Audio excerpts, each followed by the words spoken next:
Il est 8h18. Bretagne 5, l'invité de la matinale. Et notre invité politique ce mardi matin est Alexis Bouchard. Il est secrétaire national des jeunes socialistes et il est avec nous en direct au micro de la matinale pour commenter l'actualité politique. Bonjour. Bonjour et merci pour votre invitation. Alors l'actualité politique, il y a beaucoup de choses à dire en ce moment. On va parler aussi évidemment de l'actualité du Parti Socialiste. Il y aura peut-être des grandes manœuvres en cours. Allez, on va en dire un petit mot tout à l'heure. Mais j'avais envie de commencer sur le bilan de la marche du 22 mars. Il y avait cette marche contre le racisme. Il y a eu beaucoup de polémiques autour de cette marche en amont avec ces affiches qui ont été produites par LFI qui ont créé la polémique. Affiches où l'on voyait l'animateur de télévision Cyril Hanouna qui n'était pas forcément sous son meilleur jour, affiches qui ont d'ailleurs suscité une vague d'indignation considérée comme antisémite, ces affiches. Ça n'a pas empêché le PS d'aller à cette marche et de participer. Est-ce que il y a, je vais dire un petit peu de rupture dans l'air entre LFI et le PS, ne serait-ce déjà qu'autour de tout ce qui se passe actuellement avec LFI? Eh bien d'abord, moi j'aimerais rappeler que la marche du 22 mars, elle était une marche réussie puisque de nombreux citoyens se sont mobilisés à l'appel de plus de 500 organisations effectivement pour marcher contre le racisme, contre la montée du racisme et contre aussi les idées néofascistes d'extrême droite, puisque on considère que non, la vague brune ne doit pas submerger le pays et que non, puisque François Bayrou va bientôt présenter un débat sur l'identité, que nous sommes prêts à y participer, nous en tant que socialistes, nous en tant que citoyens de gauche, bien pour dire que la France, c'est une certaine idée de l'universalisme, de l'humanité et de solidarité depuis les Lumières qui font que notre devise républicaine, liberté, égalité, fraternité continue et perdure à travers les siècles.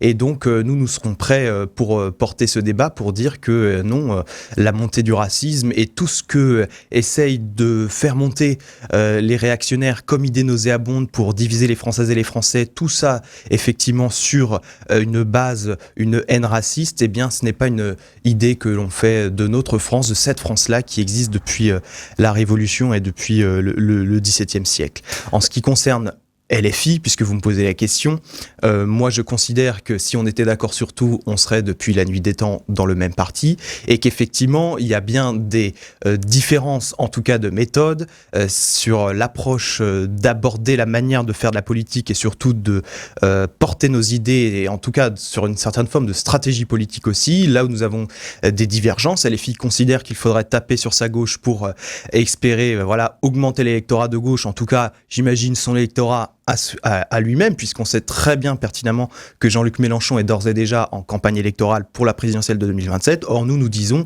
que la gauche, elle doit être en capacité de gagner en 2027. Or, on sait que l'extrême droite est aux portes du pouvoir. Donc, nous militons pour une union large de la gauche, mais une union large sur des idées claires.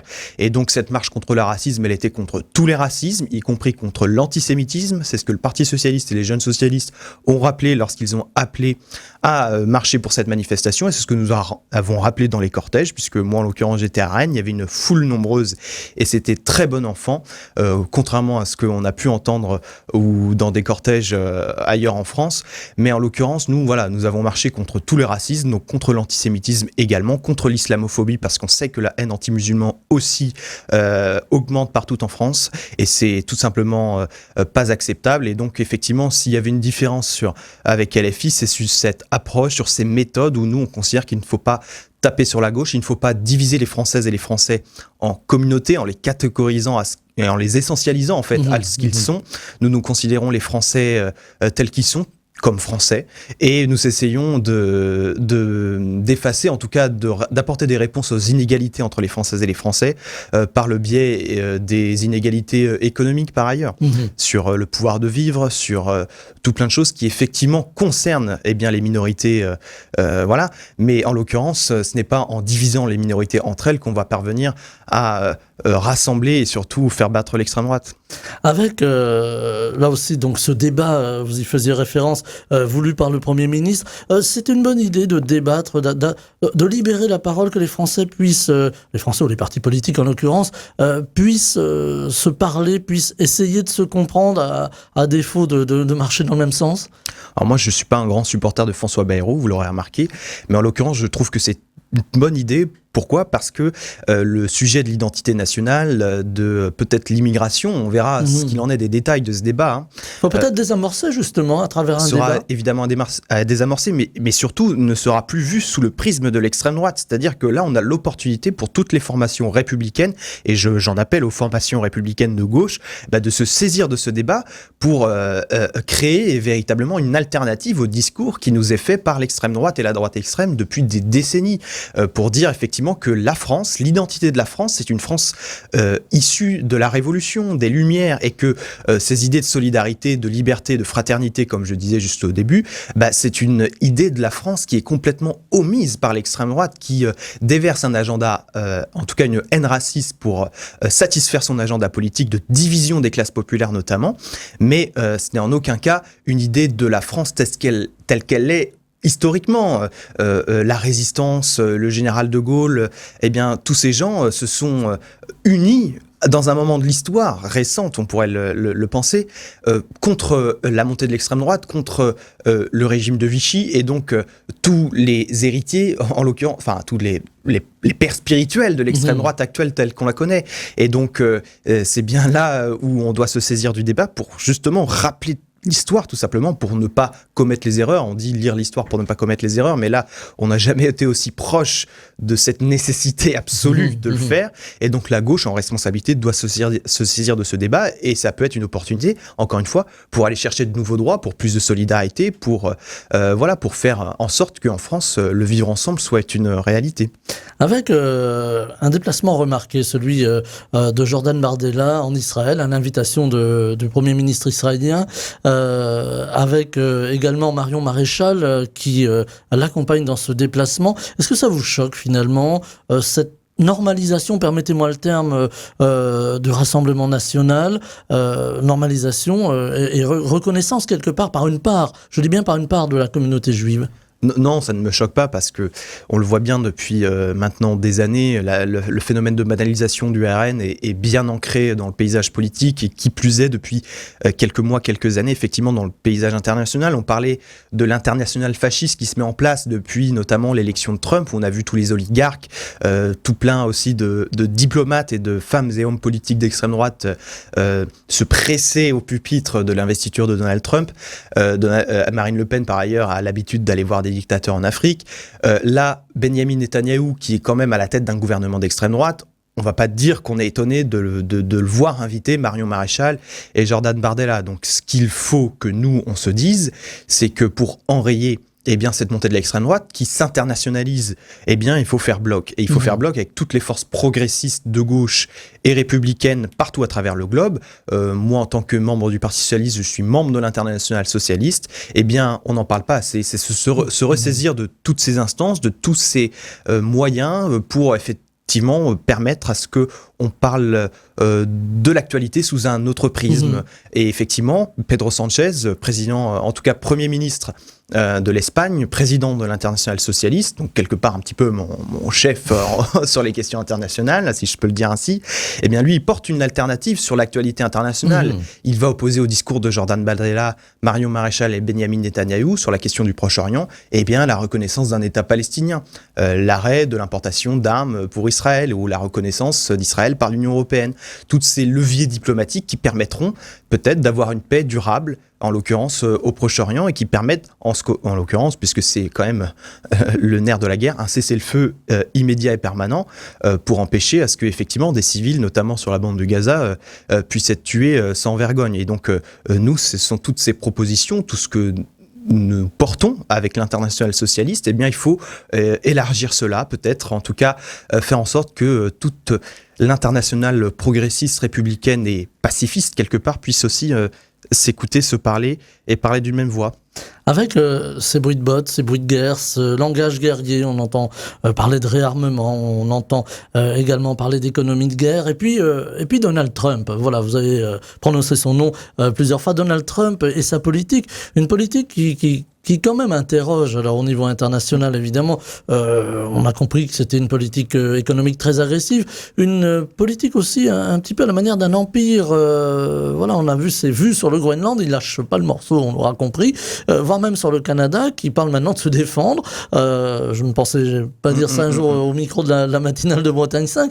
Et puis il y a la situation américaine, parce que les Américains vont souffrir, on l'aura compris, avec une politique économique très particulière, avec des coupes budgétaires pour faire, là encore, des économies. Mais on l'a vu, la suppression, par exemple, du ministère de l'Éducation. Alors, c'est pas aussi clair que ça, on est dans un système fédéral, mais voilà, il y a quand même ces coupes qui vont vers l'éducation, qui vont vers la possibilité des Américains d'avoir des services pour leur permettre de mieux vivre.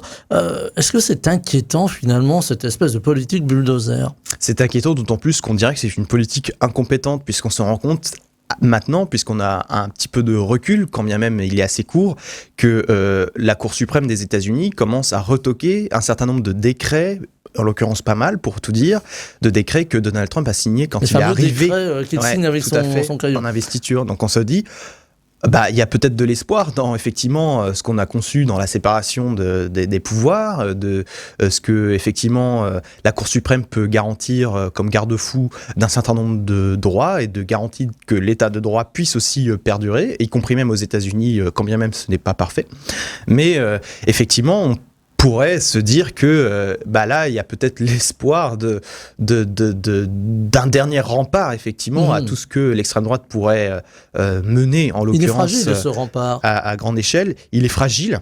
Et donc, il faut bien se rendre compte qu'en France, en Europe, dans nos démocraties, on doit pouvoir aussi permettre à garantir bien une justice efficiente et surtout un conseil constitutionnel fort, et en l'occurrence bien indépendant. La nomination récente de Richard Ferrand, pour ne pas trop dévier, mais en l'occurrence pose question, parce qu'effectivement, Richard Ferrand a un engagement politique connu et de longue date. Et donc, moi, je considère au Conseil constitutionnel, je ne vois pas pourquoi des hommes politiques, en l'occurrence, pourraient nommer d'autres hommes politiques. C'est bien le fait que des hommes politiques siègent dans ce Conseil constitutionnel qui pourrait poser problème. Il faut revoir le système, il pourrait y avoir des intérêts. Moi, je pense qu'il faut garantir l'indépendance de la justice, l'indépendance du Conseil constitutionnel, donc il faut s'en tenir à ça. Le président de la République peut nommer quelqu'un au Conseil constitutionnel, encore faut-il qu'il y ait peut-être de nouvelles règles pour garantir que cette personne-là soit peut-être encore moins sous le prisme d'influence extérieure, d'ingérence ou en tout cas d'intérêt personnel qui pourrait remettre en cause son engagement sincère au sein de cette instance. Mais effectivement, c'est revoir tous ces garde-fous qui permettent à ce que l'état de droit puisse perdurer, puisse être garanti aux États-Unis comme partout ailleurs.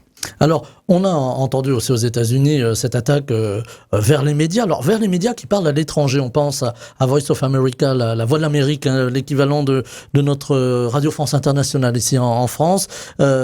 Coupe budgétaire, licenciements très brutaux finalement, et démissions qui ne pourront peut-être plus être assurés.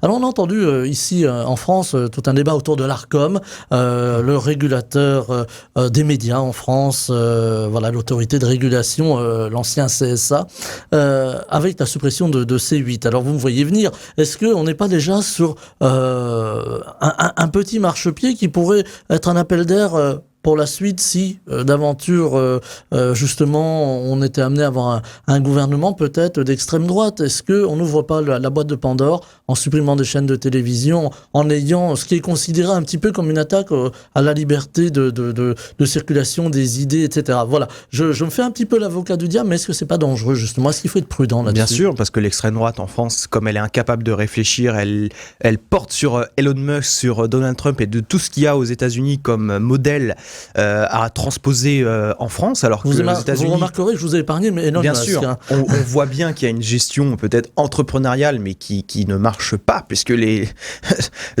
pour prendre l'exemple d'Elon Musk, en l'occurrence, la vente de Tesla, de ses voitures est en chute libre, enfin, toutes les entreprises dans lesquelles il a des parts et des postes à responsabilité chutent complètement, au point même d'en appeler à Donald Trump pour gérer sa propre entreprise. Donc voilà, les États-Unis, en l'occurrence, sont gérés comme une entreprise, et nos chers amis Jordan Bardella et Marine Le Pen voudraient peut-être transposer ce modèle en France, et en cela ils préparent effectivement les esprits, vous avez raison, puisque en ouvrant la boîte de Pandore, on déplace aussi la fenêtre d'Overton, des idées qui ne sont pas nécessairement admissible, en tout cas entendable à l'instant T, on en parle pour poser le débat, pour qu'elle soit peut-être dans 2-3 ans, peut-être dans plus longtemps, acceptable. Et donc c'est en cela que l'on doit être très vigilant, parce qu'on ne doit pas considérer que lorsqu'on s'attaque effectivement aux garde-fous qui permettent à ce qu'il y ait une information vérifiée, à ce que la loi soit respectée dans les médias, à ce que l'équité et la représentation politique soient effectives dans les médias, eh bien il faut garantir tout cela, et il faut surtout se rappeler pourquoi en fait on a fait tout ça, et pourquoi tout ça est mis en place, parce que eh bien il faut que on garantisse, et que surtout on ne se dise pas dans quelques années que cette idée que commence à semer l'extrême droite soit entendable. Il faut que l'on considère en permanence que, eh bien, pour garantir effectivement l'indépendance du travail des journalistes et de l'information la plus vaste et la plus rapprochée de la réalité soit effective, eh bien, il faut garantir l'Arcom et tout ce qui a été mis en place pour effectivement permettre cela. Avec justement le travail des journalistes qui est parfois pointé du doigt par les hommes politiques, là aussi vous me voyez venir, j'allais presque dire avec mes gros sabots comme l'on dit dans ma campagne, mais il y a eu ce déplacement à Brest mercredi dernier du leader de la France Insoumise, Jean-Luc Mélenchon, et s'en est suivi une polémique avec nos confrères du Télégramme qui a dépassé les limites de notre chère Bretagne, polémique autour d'un dessin de Nono. Alors on le salue Nono, on sait qu'il écoute Bretagne 5 aussi, voilà, et une remise en cause finalement du choix journalistique. Est-ce que ça vous a choqué, les propos qui ont été tenus par Jean-Luc Mélenchon, qui a traité nos confrères du Télégramme de bulletin paroissial, ce qui est assez amusant quand on connaît l'histoire un peu de journal. Est-ce que c'est choquant? Est-ce que voilà, là aussi il faut avoir, je veux dire, une distance entre la presse et les femmes et les hommes politiques? Oui, d'autant plus que Jean-Luc Mélenchon, tout le monde s'accordera à dire que c'est un homme cultivé. Et qu'en tant qu'homme cultivé, il a certainement un attachement pour une certaine idée de la France, on le disait sur le débat sur l'identité, mais aussi cette idée de la France, c'est une France où effectivement il y a la liberté d'expression comme garantie parmi les droits fondamentaux, et y compris même la liberté pour les journalistes, en tout cas de tenir des éditoriaux, de tenir des positions et des points de vue sur l'actualité, et c'est tout à leur honneur. Et dans ce marasme effectivement de montée de l'extrême droite, d'internationalisation des idées fascistes, de mise sous tutelle peut-être des pouvoirs de l'information, de la communication, d'un certain nombre de choses qui permettent peut-être plus tard de faire vaciller nos démocraties, l'idée même de la République, c'est peut-être s'attaquer en tout cela. Et donc ce que l'extrême droite s'attelle à le faire, il ne faudrait pas qu'à gauche on le fasse. Et donc il faut garantir effectivement aux journalistes de pouvoir parler, écrire comme ils le souhaitent, tant que c'est effectivement dans le respect de la loi de la République. Pour cela, je crois que il y a des faits rares de remise en cause de ces faits-là. Donc, je veux dire, les journalistes, ils disent ce qu'ils veulent, ils écrivent ce qu'ils veulent, ils doivent pouvoir publier ce qu'ils veulent, sans pression extérieure, sans qu'ils soient potentiellement remis en cause ou décrédibilisés par un certain nombre de personnalités de la classe politique. Et en ça, effectivement, Jean-Luc Mélenchon a fait un pas de côté qui est évidemment condamnable, puisque effectivement ce n'est pas entendable aujourd'hui en République française qu'on puisse remettre en cause la liberté d'expression, la liberté des journalistes de pouvoir écrire ce qu'ils veulent dans leur journal.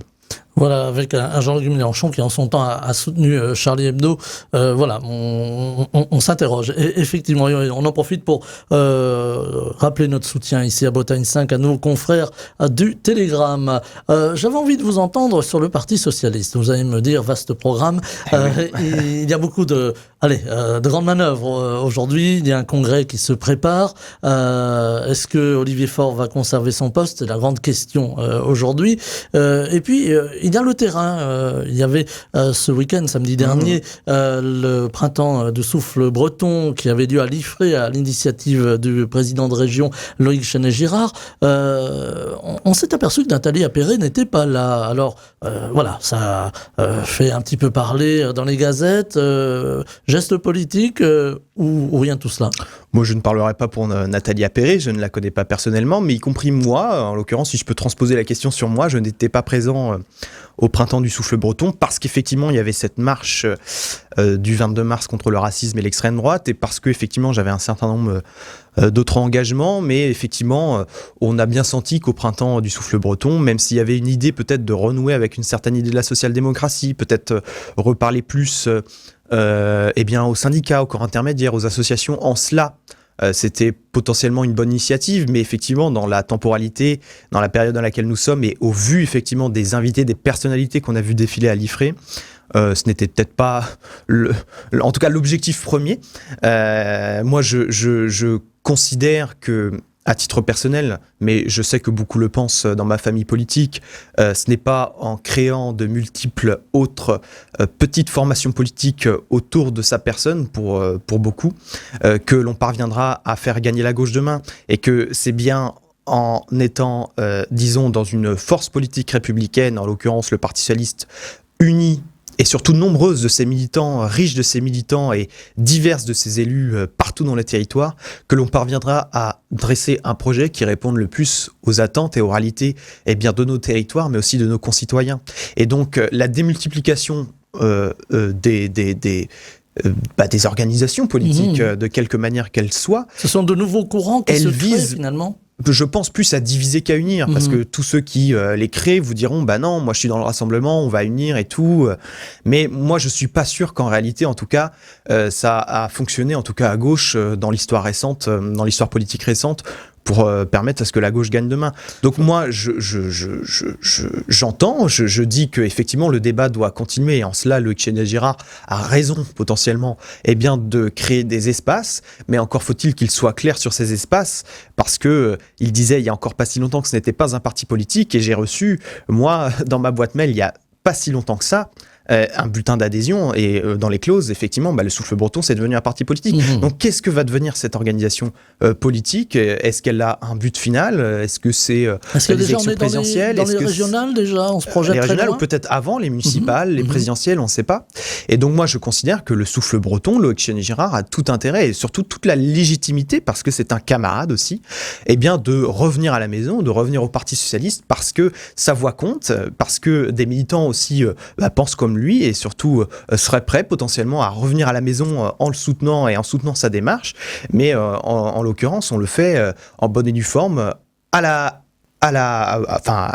en bonne règle, de bonne guerre, en tranchant effectivement nos idées par le débat démocratique en interne, comme on a eu toujours l'habitude de le faire. On a eu le sentiment, un petit peu en suivant cet événement, que c'est un petit peu une nouvelle chapelle, un nouveau courant, si vous me permettez, qui se crée au sein du PS, avec une recherche peut-être de majorité, de soutien politique très large, on aura compris, pour les échéances politiques futures, et peut-être pour une certaine idée, je vais paraphraser un président de la République, pour une certaine idée de la Bretagne, une certaine idée de la politique bretonne. Écoutez, oui, peut-être, parce que la Bretagne a su être un laboratoire d'idées, d'abord pour la gauche et plus globalement pour tous ceux qui ont gouverné en France, et en cela ce n'est pas une mauvaise chose. Ce que je disais, c'est qu'il faut être clair sur effectivement ce qu'on en fait de cette organisation, et c'est en cela que je voudrais être très clair et ne pas dévier ou lancer une bombe, mais c'est effectivement sur ce qu'on en fait. Moi je suis toujours pour qu'on ait des espaces d'idées, d'échanges, et c'est tout à fait intéressant parce que ça rentre effectivement dans ce que je disais, dans ce que la social-démocratie dans l'histoire a pu mettre en place pour être au plus près des réalités et des enjeux du monde en l'occurrence, mais faire attention, prendre garde à ce que effectivement elle ne divise pas la gauche, elle ne divise pas le Parti socialiste dans sa prise de conquête du pouvoir, non pas seulement pour prendre le pouvoir, mais pour véritablement changer la vie, parce que l'extrême droite, on l'a dit et répété au cours de cette matinale, est aux portes du pouvoir, et qu'il convient maintenant, à l'heure où on vient à 1 an des municipales, à 2 ans des présidentielles, en fait on rentre dans un tunnel électoral où il va falloir être fort, solide, où l'extrême droite ne va pas lâcher, que nous on va devoir suer sur le terrain pour porter nos idées, idées, eh bien, il va falloir qu'on soit unis pour se soutenir mutuellement et avec un programme clair, effectivement, il le faut, mais c'est dans le cadre du congrès du Parti socialiste que cela doit se trancher. Alors là, justement, le congrès, il s'annonce, alors certains disent électrique, d'autres disent compliqué, il y a plusieurs qualificatifs. Il faut changer la vieille maison, il faut bouleverser les choses, il faut aller, ou alors retourner en tout cas vers un électorat que vous avez un petit peu perdu, on peut le dire, l'électorat populaire qui s'est tourné précisément vers le Rassemblement national ou plus largement les extrêmes. Pour être très clair, en l'occurrence, le changement et le bouleversement qui est opéré au sein du Parti socialiste, il est en place depuis 2018, depuis qu'Olivier Faure est arrivé premier secrétaire du Parti socialiste, parce qu'il a fait une rupture certainement avec le quinquennat Hollande en faisant un inventaire de ce qui n'allait pas et ce qui allait aussi effectivement dans ce quinquennat pour en tirer les conséquences et pour aller peut-être à l'antinomie de ce qui a été fait pour ne pas reproduire les erreurs passées, toujours se rappeler de l'histoire pour ne pas reproduire les erreurs. C'est peut-être le fil rouge de cette matinale, mais c'est symptomatique. Et moi, effectivement, dans ce congrès, je considère qu'on ne change pas une équipe qui gagne et que le changement il est là et il continue de s'opérer parce qu'Olivier Faure et ses équipes, effectivement, ont su le faire et ont su le faire dans une stratégie gagnante puisque depuis 2018, nous avons un nombre de députés qui a plus que doublé. Nous avons un groupe au Parlement européen renforcé. Nous avons au Sénat la première force de gauche au Sénat, dans une assemblée qui est certes conservatrice et assez difficile à faire basculer, mais tout de même, notre voix y porte. Nous avons récupéré, en l'occurrence, conquis des mairies en 2020 dans une vague où on prédisait assez peu des socialistes en termes de victoire électorale. On les disait morts, finalement. On les disait morts, les socialistes, pardonnez-moi. Mais... bien sûr. Et en fait, c'est en cela que Olivier Faure a réussi son pari. On nous disait morts dès 2017, en fait, après le quinquennat Hollande. Et en fait, force est de constater qu'on est une force incontournable dans ce pays, la première force de gauche, même si, effectivement, la tectonique des plaques fait que tout bouge et que l'électorat de gauche n'est dans le giron de personne. Mais en l'occurrence, la confiance, elle est là. Elle remonte et on doit être très vigilant vis-à-vis de ça, on doit être toujours dans une posture d'humilité et ce n'est pas en multipliant les candidatures, les courants et les égos, parce qu'on arrive dans la pré-campagne des présidentielles, c'est ça qui se joue, que l'on parviendra à reconquérir cet électorat de gauche que nous avons perdu et en l'occurrence à rassembler surtout les Français parce que c'est ça qui se joue dans la présidentielle, c'est pas rassembler seulement la gauche, c'est rassembler aussi les Français parce qu'il y a un second tour et au second tour il faut faire 51%. Et donc cette démarche, cette prise d'énergie que nous avons depuis 2018 avec Olivier Faure, eh bien il faut la faire perdurer et c'est en cela que moi je le soutiens pour le congrès de Nancy puisque ce sera à Nancy, le congrès de Nancy en juin 2025. Voilà. Un petit détail aussi, il y a LFI. Est-ce que le Parti socialiste, la question est un peu et volontairement provocatrice, il nous reste 1 minute, donc il va falloir faire très vite, mais est-ce que le Parti socialiste peut finalement se passer des LFI et peut, franchir le cap et peut-être reconquérir son électorat et peut-être retrouver le pouvoir? Eh bien, pour faire court, puisque c'est l'enjeu du congrès, nous voulons faire de ce congrès un congrès de rassemblement et un congrès d'idées pour préparer le projet de 2027. Mais au vu, effectivement, du nombre de candidatures qui ont l'air de vouloir se presser au portillon, ça va peut-être tourner, j'allais pas dire au vinaigre, même si c'est ce qu'on a l'habitude des congrès du Parti socialiste, mais en tout cas tourner effectivement à un congrès de personnes et un congrès de personnalités. Et ce qui va se jouer, c'est effectivement cette alliance ou non avec LFI. Peut-être. En l'occurrence, c'est ce qui va ressortir des débats. Nous, ce que nous disons avec Olivier Faure, c'est que on sait que Jean-Luc Mélenchon va être candidat à la présidentielle et qu'en cela, il faut l'acter et ne pas s'éterniser à vouloir le ramener dans le giron d'un potentiel rassemblement, ce que nous on porte initialement, mais on doit, avec toutes les forces insoumises, y compris même des François Ruffin, des Clémentine Autain, des Alexis Corbière, des Raquel Garrido et tout plein de militants insoumis sincères et parfois proches de Mélenchon qui considèrent maintenant que Jean-Luc Mélenchon, effectivement, sa stratégie, elle n'est pas nécessairement gagnante parce que ça fait 3 fois qu'il l'a fait et 3 fois il n'est jamais parvenu à faire que la gauche se qualifie au second tour d'une présidentielle. Eh bien, nous, on va commencer un travail de rassemblement avec ces gens-là, mais avec aussi les écologistes, les communistes et toutes les forces de gauche qui le souhaiteront, pour avoir, dès le premier tour, un candidat commun pour permettre à ce qu'il y ait cette qualification au second tour indispensable pour effectivement battre l'extrême droite qui sera, on le sait certainement, malheureusement, déjà qualifiée pour le second tour. Et donc, l'enjeu de cette élection présidentielle, c'est que la gauche soit rassemblée et qu'elle surtout se qualifie au second tour parce que seule la gauche pourra battre l'extrême droite en 2027. Une période politique qui s'ouvre, qui va être passionnante, en tout cas pour les femmes, les hommes politiques et pour les journalistes aussi, il faut bien le dire. Alexis Bouchard, secrétaire national des jeunes socialistes, était avec nous ce matin pour balayer l'actualité politique. Je vous remercie, je vous souhaite une très belle journée. Merci, bonne journée. Bretagne 5, Stéphane Hamon, le 7-9.